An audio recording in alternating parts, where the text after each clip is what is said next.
High friends welcome back to English learning with Jay. आजकेर क्लासे आमरा डायरेक्ट और इनडायरेक्ट नरेशनेर किछु एक्सेपशनल केसगुलोके निये आमरा आलोचना करब। आजकेर आमरा आलोचनार मूल विषय hello the combination of different kinds of reported sentences requires careful treatment. माने এই যে বিভিন্ন ধরনের যে রিপোর্টেড সেন্টেন্সগুলো যেগুলো আছে সেগুলোর সংমিশ্রণটি কী করে রিপোর্টেড স্পিচে গিয়ে সেটা হচ্ছে সেই জিনিসটি খুব সুন্দর করে আমাদের বোঝা উচিত। এক কথায় বলতে গেলে যখন নাকি রিপোর্টিং ভার্ব যখন এই ডাইরেক্ট ন্যারেশনে আমাদেরকে বড় বড় করে যখন এই সেন্টেন্সগুলো দেওয়া থাকে তিনটে চারটি সেন্টেন্স যখন একসাথে জুড়ে দেওয়া থাকে তখন কীভাবে কোনটি কোনটি চেঞ্জ হয়, ইনডাইরেক্ট ন্যারেশনে গিয়ে কোন ভার্বটি কোথায় কীভাবে চেঞ্জ হচ্ছে এই সব জিনিসগুলো নিয়ে আমরা জাস্ট কিছু এক্সাম্পলের মাধ্যমে আমরা খুব সুন্দর করে বোঝার চেষ্টা করব। তাহলে আশা করি এইরকম যখন কেসগুলো আগামীতে তোমাদের সামনে আসবে তখন এই সব বিষয় নিয়ে তোমাদের কিন্তু আর কোনো রকমের কনফিউশন থাকবে না। তাহলে চলো এইবার আমরা দেখে নিই। দেখো প্রথমে এক্সাম্পলে আমাদের দেওয়া আছে ডাইরেক্ট ন্যারেশনে, he said to me who are you, what do you want, go away. ঠিক আছে, এইটা আমাদের ডাইরেক্ট ন্যারেশনে আমাদেরকে দেওয়া আছে। এবার এটাকে যদি আমরা ইনডাইরেক্টে সেটাকে যদি আমরা নিয়ে আসি তাহলে যদি সেন্টেন্সগুলোকে আমরা 1 2 3 1 2 3 এইভাবে করে করে যে আমরা যদি পার্ট বাই পার্ট লিখি তাহলে এরকম দাঁড়াবে। Number 1, he asked me who I was. Number 2, he asked me what I wanted. Number 3, he told me to go away. ঠিক আছে, তাহলে তিনটা সেন্টেন্সকে আমরা তিনটা ভাগে আমরা একটা পাবো। এইবার দেখো এই জিনিসটি কী করে হলো সেটাকে আমরা কী কী এখানে নিয়মগুলো এখানে খাটছে সেটা আমরা একটু ভালো করে বোঝার চেষ্টা করব। The reporting or introductory verb asked is common to the first two sentences, but in the last we have a new verb told. আমরা দেখতেই পাচ্ছি প্রথম দুটো বাক্যের মধ্যে reporting or introductory verb asked কিন্তু এখানে কমন হিসাবেই থাকবে, কিন্তু সবার শেষে আমরা নতুন একটি ভার্ব টোল্ড পাচ্ছি। ঠিক আছে, তোমরা ভালো করে দেখো। Therefore asked placed only once at the beginning may serve for the first two sentences together. ঠিক আছে, তাই asked ভার্বটি প্রথমে একটি জায়গাতেই রাখা হয়েছে বা একটি জায়গাতে ইউজ হচ্ছে এবং প্রথম দুটো সেন্টেন্সের ক্ষেত্রে রিপোর্টিং ভার্ব হিসাবে একসাথে কাজ করছে। মানে এখানে আস্কড শুধু সেন্টেন্সটি একটি ভার্ব শুধু রিপোর্টিং ভার্ব ইউজ হয়েছে, কিন্তু সেইখানে কিন্তু দুটো সেন্টেন্সের ক্ষেত্রে কিন্তু ওই একটি ভার্ব ইউজ হচ্ছে, এটাই কিন্তু মোদ্দা কথা। ঠিক আছে, পরে দেখো, but the new verb told has to be used in introducing the third sentences. ঠিক আছে, কিন্তু নতুন ভার্ব টোল্ড থার্ড সেন্টেন্সটি ইন্ট্রোডাক্টরি ভার্ব হিসাবে কিন্তু কাজ করছে। তাই এইবার যদি একসাথে ইনডাইরেক্ট বাক্যটি আমরা যদি লিখি তাহলে সেটা এরকম দাঁড়াবে। ভালো করে তোমরা দেখো, হি asked me who I was and what I wanted and told me to go away. ঠিক আছে, তাহলে এই সেন্টেন্সটিকে আমরা এই ডাইরেক্ট ন্যারেশনের এইটাকে আমরা এইভাবে আমরা ইনডাইরেক্টে আমরা এইভাবে করে করব। পরের দেখো নাম্বার বিতে দেখো দেওয়া আছে পরের যে আরেকটি এক্সাম্পল সেটি দেখো, he said to me why are you silent, speak out, can't you hear. ঠিক আছে, এই যে দেখো ডাইরেক্ট ন্যারেশনটি আমাদের এখানে দেওয়া আছে। তাহলে এটাকে যদি আমরা পার্ট বাই পার্ট যদি করি আগেরটির মতন তাহলে দাঁড়াবে, he asked me why I was silent, এটি 1 নম্বর, and he ordered me to speak out, এটি 2 নম্বর বা number 2, and asked me if I could not hear. ঠিক আছে, এরকম করে কিন্তু আমরা পার্ট বাই পার্ট করে কিন্তু আমরা এখানে লিখতে পারি। ঠিক আছে, এইবার দেখো এখানে কি কি চেঞ্জগুলো আসছে বা কীভাবে এটাকে ইনডাইরেক্টে নিয়ে যাওয়া হলো। এবার দেখো, here asked is common to the first and third clauses no doubt, yet as they are not consecutive asked cannot be taken as a common factor but has to be repeated. এইখানে এটা ঠিকই তোমরা দেখো first এবং third ক্লজের reporting ভার্বটি কিন্তু common, asked হওয়া উচিত। ঠিক আছে, প্রথম এবং থার্ড ক্লজটি দুটো ক্ষেত্রে কিন্তু একটি রিপোর্টিং ভার্ব ইউজ করা উচিত, কিন্তু আস্কড। কিন্তু যেহেতু সেন্টেন্স দুটো পরপর নেই তাই কমন ভার্ব হিসাবে কিন্তু এখানে আস্কডকে ব্যবহার করা গেল না। ঠিক আছে, ফার্স্ট এবং থার্ড সেন্টেন্সের আগে তাই আলাদা আলাদা করে রিপোর্টিং ভার্ব কিন্তু ইউজ করতে হবে। ঠিক আছে, তারপর দেখো, to express this force of repetition we use again with asked in the third clause and separate it all together in a new sentence for the sake of proper English.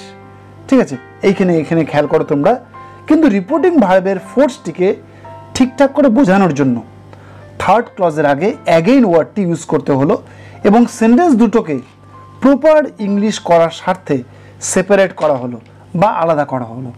তাই প্যাসেজটিকে আমরা এইভাবে করে আমরা লিখলাম। কীভাবে লিখলাম দেখো ভালো করে। হি asked me why I was silent and ordered me to speak out. He asked again if I could not here.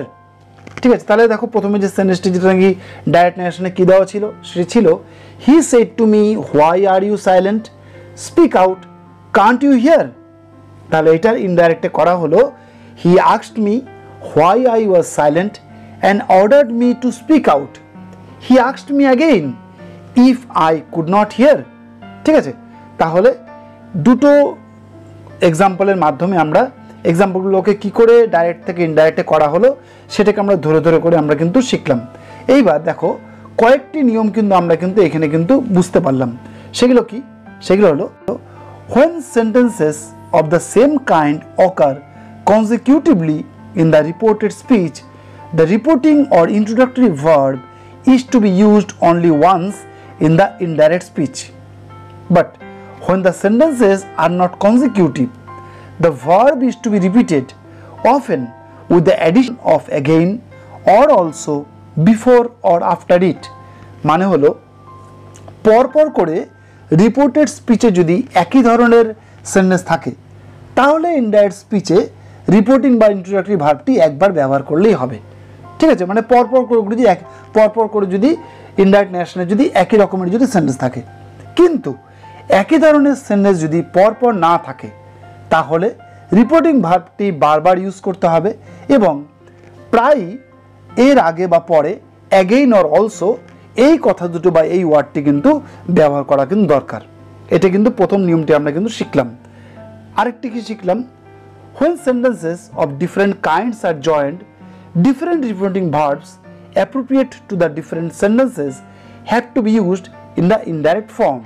মানে যখন বিভিন্ন ধরনের সেন্টেন্সেসগুলো একসাথে যুক্ত থাকে তখন প্রত্যেকটি ইনডাইরেক্ট বাক্যের জন্য উপযুক্ত রিপোর্টিং ভার্ব আমাদের ব্যবহার করতে হবে। ঠিক আছে, এই দুটো নিয়ম কিন্তু আমরা এই দুটো এক্সাম্পলের মাধ্যমে আমরা কিন্তু ধরে এটাই আমরা শিখলাম। এইবার নাম্বার সিতে দেখো আরেকটি এখানে ডাইরেক্ট ন্যারেশন দেওয়া আছে বা ডাইরেক্ট স্পিচ দেওয়া আছে।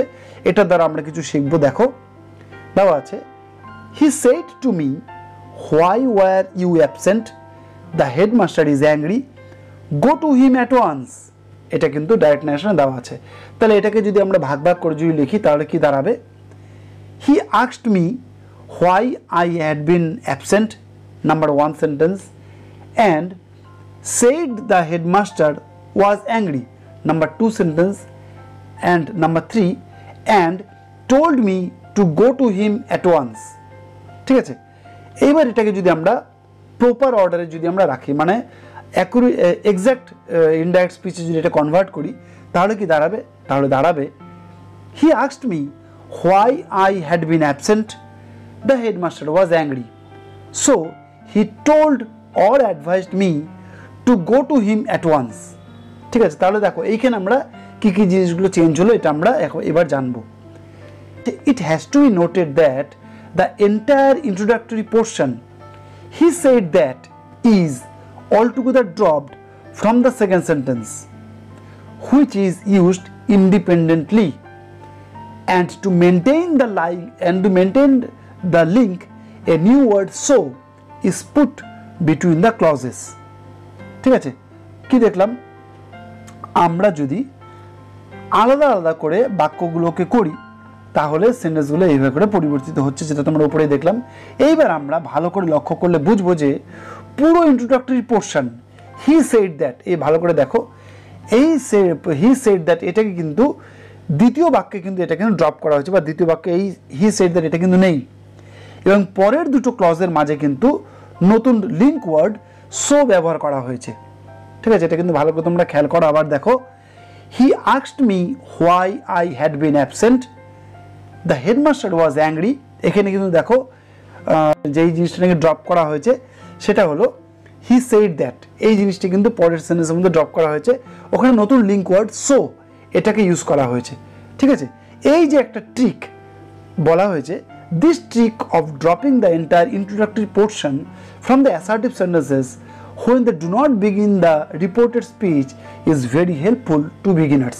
মানে এই যে একটা ট্রিক আমরা শিখলাম যে পুরো ইন্ট্রোডাক্টরি পার্টটা সেকেন্ড অ্যাসার্টিভ সেন্টেন্সে গিয়ে ওটাকে ড্রপ করা হবে, এইভাবে যদি নতুন বিগিনার্স বা যারা নাকি প্রথম করে ন্যাশন চেঞ্জ শিখছে, একটু বড় ধরনের বড় দুটো তিনটি সেন্টেন্সের দ্বারা, দুটো তিনটি ক্লজের দ্বারা যখন নাকি ইনডাইরেক্ট ন্যাশন যখন করতে হবে, তখন এই টাইপের ট্রিক যদি ইউজ করা যায়, তাহলে কিন্তু যারা বিগিনার্স বা আমি বলতে পারি যারা নাকি ভালো করে ন্যাশন শিখছে সবার জন্য কিন্তু এই নিয়মটা কিন্তু খুব হেল্পফুল। আই হোপ তোমরা আজকে ক্লাসটির দ্বারা বেশ উপকৃত হয়েছো। যদি ভালো লাগে ক্লাসটি, তাহলে এই চ্যানেলটিকে সাবস্ক্রাইব করো, ভিডিওটিকে লাইক করো, শেয়ার করো। ভালো থেকো, সুস্থ থেকো, গুড বাই।